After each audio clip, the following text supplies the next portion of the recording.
have no business being on the internet looking like this.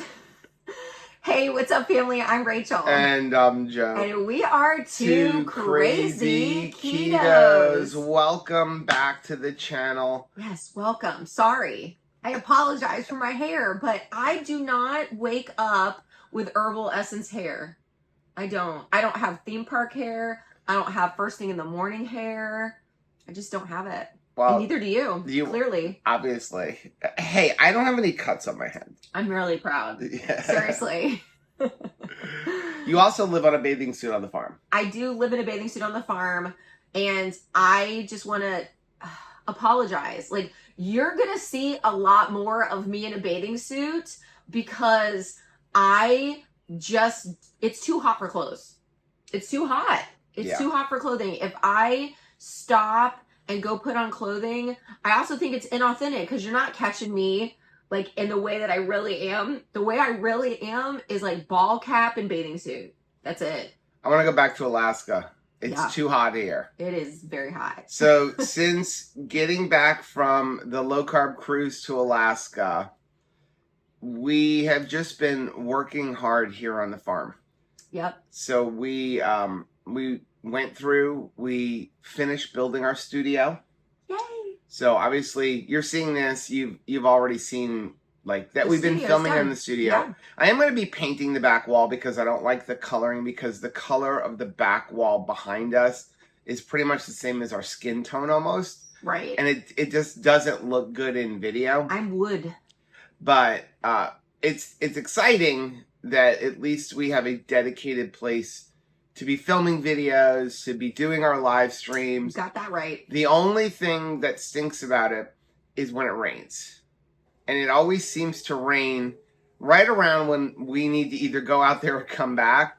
And we don't have like a covered walkway. So we have to like remember to bring umbrellas everywhere. Yeah. And we don't have a dedicated pathway. Because I was thinking it's not. So we don't have a way to prevent the dirt from coming in. Well, I was thinking you were meaning it was like we lost connection or something in the rain, but it's been okay connection wise. But now it makes sense. Like, yeah, no walkway. So you are not going to have the same hairdo you have leaving the RV as you are entering the studio. Yeah. So today we're going to do like a full day of eating vlog and kind of just show like how you can do keto very simply. Because I see a lot of things from people going, I have no time to do keto. I'm super stressed. We get that. And I'm super busy and I can't think about food. All the things.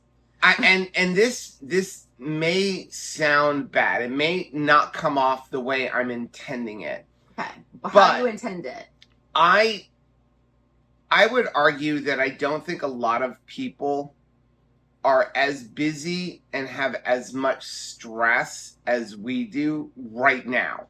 Okay. We're trying to sell an RV. Right. We are trying to rebuild a house. Yeah. Run our channels. Simultaneously. Keep relationships with our children who all live 2+ hours away. Right.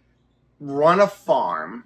Like, we have a lot going on. That's true. Now, I do think that there's always going to be somebody out there that's got more on their plate than we do or that you do, you know. But I think you get stuck in the mindset. You know, you get stuck in feeling like the walls are closing in on me. And I feel like that every day. And then as far as you're concerned, they are.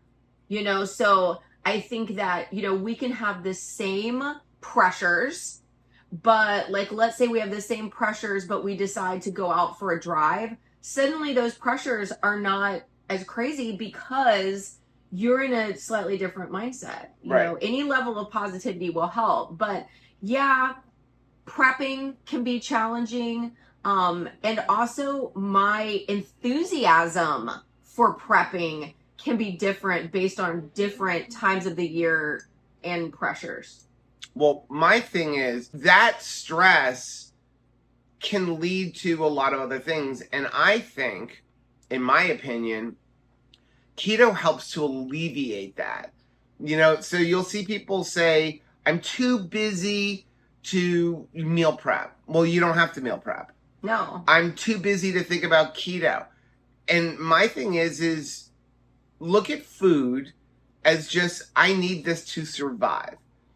It doesn't have to be this big, enjoyable, orgasmic experience every time you sit down and eat. Look at your food as, this is my fuel to survive. Yeah. And therefore, it doesn't have to be something elaborate. When you have a day that you don't have a lot going on, maybe a weekend or a day where you're like, you know what, I'm not going to do anything except for stuff to enjoy myself for the day. That's the day you can say, I'm going to go all out. Right. But on other days when you're really busy and stressed and you're running to a job and you've got the kids who have to go to their soccer match and you're worrying about bills, just keep it super simple. And that's what we do. And I think that keto is probably one of the easiest lifestyles to, when it comes to that, to not have to worry about your eating. I definitely think that you can look at a meal, especially in a busy season, like you do the chore of putting gas in your gas tank. You know, I don't go to the gas station and be like, this is going to be fun. You know, I'm just there to complete a task, to do a chore. It's a necessary thing that has to happen, right? So you can kind of disconnect from, you know, eating that way, as far as I don't need to have so much entertainment in my food, because it's just, I just need food in order for me to keep going. But the other thing that in busy seasons, when we are still like keeping the food super simple, where I find enjoyment is the sitting down. Right. I think that it can be important to turn off all the screens, be super just not right now though. Right. Be intentional in the moment to be like, I am taking a break for fuel for myself. Yeah. And for us, when there's so much clamoring, you know, you got phones ringing and you've got things that you have to do and all of these tasks, to be able to say, stop, I'm fueling up right now. I don't care what I'm eating. I just appreciate the opportunity to sit down, relax. And I'm not answering a phone right now because I am eating. So we're starting off our day right now. And again, I'm keeping it super simple because this is a busy day. We're going to be cutting down a whole bunch of trees. We got to go through and check on all the animals and feed the animals. And so a day like today, I'll start off my day with a keto chow. And so this one is an interesting concoction. And so this is, I made up 2 keto chows at once. Okay, and what were those And so two? one is in here and then one is in there, but I mixed them. And so it is 1 packet of coconut cream pie. Yum. Which I don't think there's any available anymore, Oh, but it you is need to really bring that good. back. 1 packet of chocolate peanut butter. Okay. So you got like a chocolate peanut butter coconut going. All right. Kind of like in Mounds bar. Yeah. Right? You love Or I guess no, Mounds. there's no peanut butter in Mounds, but you get where I'm going with it, right? Yeah. And then I add in 1 packet of the salty caramel vibes because it is so hot right now here. It has been like close to 100 every single day. And I know that there's areas in this country that get hotter than 100, like Arizona. That's why I don't live in Arizona. But it's pretty But hot. the humidity here is just brutal. Like you walk outside and like we're going through like 4 shirts a day. Well, Rachel's wearing bathing suits. I'm going through 4 shirts a day. Well, because the bathing suits will stand up to the wet. And it doesn't feel as weird. Like if I'm wearing clothes, especially if I'm wearing like jeans, and I know what happens when I'm not wearing jeans on the farm, more cuts, more bruises. Like it's just going to happen because you've got more skin exposed, you know, if you're just wearing a bathing suit. But I'm willing to take the hit because it can feel so weird to be like wet and overheated. Yeah. You so know? What are you starting with? So I'm starting the way that I start pretty much every single day. And that is a cup of coffee with Keto Brains. And I thought it's been a while since I even showed what Keto Brains looks like. So I thought I should bring my bag, even though it's sad. Look at I've gone through this bag. But I use 1 scoop of it every single day in my very first cup of coffee. Now, Keto Brains, it really is just like focus and clarity on demand. When I'm getting started for the day, especially when I'm like studying, I'm having devotional time, I want to be very present for my morning activities. Keto Brains is a coffee creamer that has lion's mane in it. It has alpha GPC, it's got L-theanine, and then it's got a C8 MCT. And so it just really, with one scoop, gives me a lot of just focus. People talk about like the brain fog lifting when you first start keto, but for my brain, you've got, yes, the fog has lifted, but it's very hard for me to focus on one task. And so I can sort of be like a hamster wheel that's just going and going in all kinds of different directions, but not really getting anywhere. So I find that Keto Brains really helps me to just kind of be focused. Now, on days that I'm not having a keto chow, we do eggs. Mm-hmm. Which is a lot because our girls produce a lot of eggs. Thankful for and that. And again, eggs, if you don't do keto chow, you don't have to use keto chow. I just find it convenient for days that I'm going to be super busy. But eggs takes like 3 minutes. Yeah. Right? Throw them in a pan and you're done. Just keep it simple. Are you curious about what this bowl of nonsense is that I have in my hands? Well, this is my breakfast/lunch, getting started early on my food for the day because we were just busy this morning. I had, of course, my Keto Brains and my coffee, my first coffee of the day, but I was just really in the mood for hamburger salad. And I know that that's weird, but there is lettuce. Actually, I forgot to put the lettuce in. I'll go get some lettuce, but it's going to be lettuce. And then I have hamburger cooked with egg. And then I have cucumber. I have some cherry tomatoes. I have some sweet peppers. And I have a little bit of yellow squash. It was just looking so beautiful today, locally grown and in season. And then I have a couple of olives for my dressing, my salad dressing. I have a spoonful of guacamole that I like, that I know is not made with wonky ingredients. So yeah, hamburger salad is what's on the menu for this morning. Who wants to come out?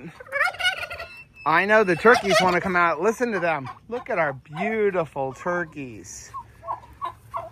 Here's the best part. Watch, they're going to come out and they're going to fly across the yard as I walk across the yard.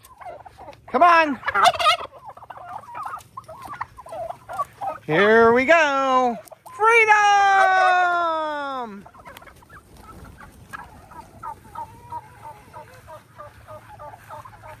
And they're going over because they know that we are going to release the other turkeys.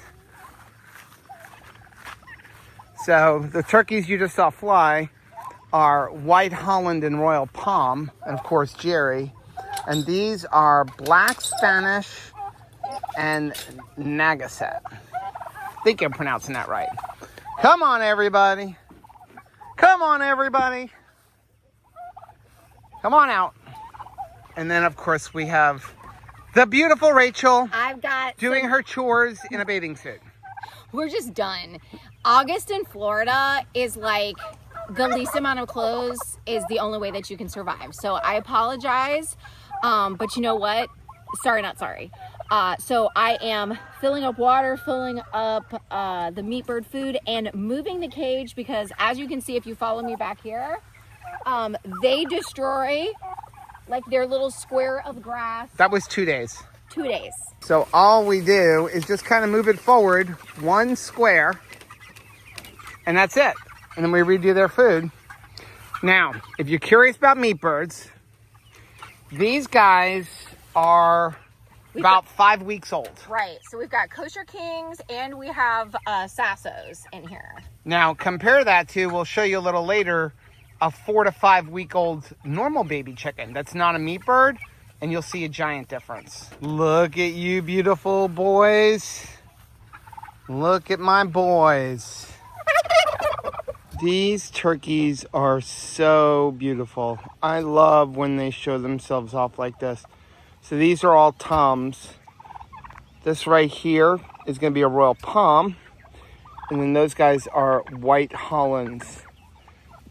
So beautiful, beautiful birds. And then of course here's Jerry. This is a big boy too. There we go. Look at these boys. And this is our other 25 meat birds. Same thing. You literally just move it forward. This one's a little bit smaller, so this one definitely gets moved every day. and we just keep pulling it forward, and you can see the path we've taken.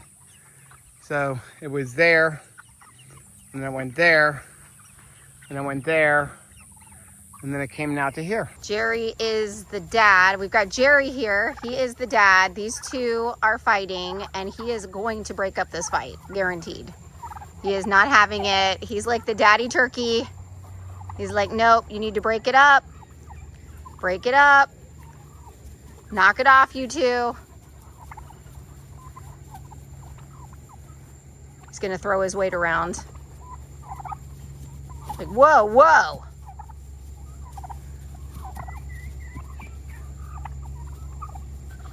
It's like, don't make me turn this car around.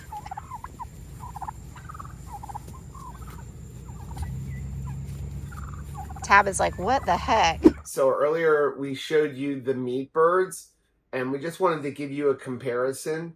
This baby chicken is only about a week younger than those other birds. It's just that those meat birds are bred to just grow very fast and give you a lot of meat. This is a dual purpose bird. This is like an Easter egger, so she'll be for laying eggs, and we won't process her, but it would take her about 25 to 28 weeks to get to a meat processing like weight, and it still wouldn't be as plump as a Sasso or a Kosher King chicken.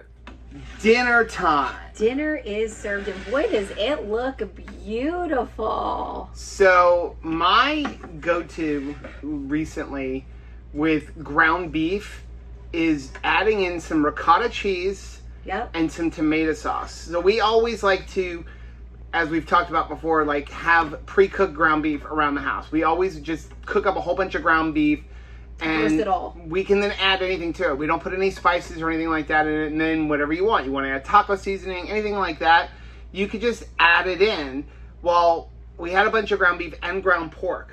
So when we were at the store, I saw green peppers were on sale. There was like a coupon at BJ's. So we grabbed those, and then we stuffed some green peppers with pork and ground beef. It's like 2-to-1 pork to ground beef. Right. Then I added in some tomato sauce, some ricotta cheese. We stuffed these peppers. I baked them in the oven at 350 degrees for about 40 minutes until I had an internal temperature of 170 degrees. And this is what we have. And I mean, talk about a hearty meal. My gracious. By the way, these plates are not plastic. No. They're bamboo. Where'd you get them from? I got them in Hobby Lobby. They had their like spring stuff on sale for 90% off. I paid like 10 cents a plate. Go get more. I know, right? So yeah, this is what it looks like. I'm gonna go ahead and just cut one right down the middle to kind of give you an idea. I love stuffed peppers. Now, when I grew up, stuffed peppers, you always stuff them with rice. But if we're honest, that was just a filler food. That was just to make your ground beef go more. But look at that. And so inside of there, you've got ricotta cheese. There's some tomato sauce that's going to give it some flavor. And of course, we put some Redmond seasoning salt, just Redmond real salt, rather. Yeah, and I just add to that. Delicious. You're eating without even dinking. You want a dink? No, too late now. Dink.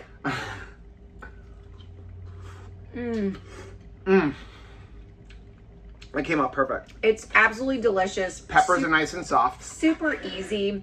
But even though they're soft, they're still like standing up. Yeah. You know? Well, stuffed peppers, I want the peppers to be like soft. I don't want to have to like crunch them. I want them to like be a vehicle for it. But I don't want mush either. But this came out perfect. If you want them super crunchy, what you can do is pre-cook your ground beef, your ground pork, whatever. Stuff them at the last second, and then just stick them in the oven long enough to reheat it. Yeah. And so then maybe 10-15 minutes. They're gonna definitely be crunchier than letting them cook for 40 minutes. Because what's happening is all of the water and stuff that's in the beef, that's helping to almost like steam the peppers doing it this way. And it's perfect. So good. Every bite of the ground pork has that tomato sauce in it. And we didn't put a lot. I put maybe a half a cup. I mean, I just kind of poured some in. It's about a half a cup For the whole batch. And this batch, we have basically, it's going to be about a pound of pork and probably a little bit less than a pound of ground beef. Well, you know, when we used to make stuff, again, the rice was a filler. Right. And then you would just dump a jar of tomato sauce Right. over everything because you were trying to give it flavor. Yeah. And we don't have to do that now because the meat and the fat in the meat is giving it flavor. Well, we're going to end this video right now. Again, like we've said in the past, our eating is kind of simple. It's like we don't make big extravagant meals. No. It's delicious, but it's simple. But now you have an idea of what we eat in a day. And it's pretty much whatever we feel like throwing together that doesn't take hours and hours to prepare. The only time our meals take hours and hours to prepare is when we're smoking meat. Yeah. And even there, it's Set it and forget it. 10 to 15 minutes maybe to prep the meat and then just waiting for the meat to finish cooking to temperature, not time, The waiting on the the smoker. So now if you like seeing videos like this, take a look at the video we have linked right over there. Also, make sure you take a look at the most recent video that I'm going to put right over here. But whether you head this way or you head this way, don't forget to head this way. Subscribe to our channel and click the little bell icon, and that way every single time we eat something, you'll be alerted to it. Till next time. Bye.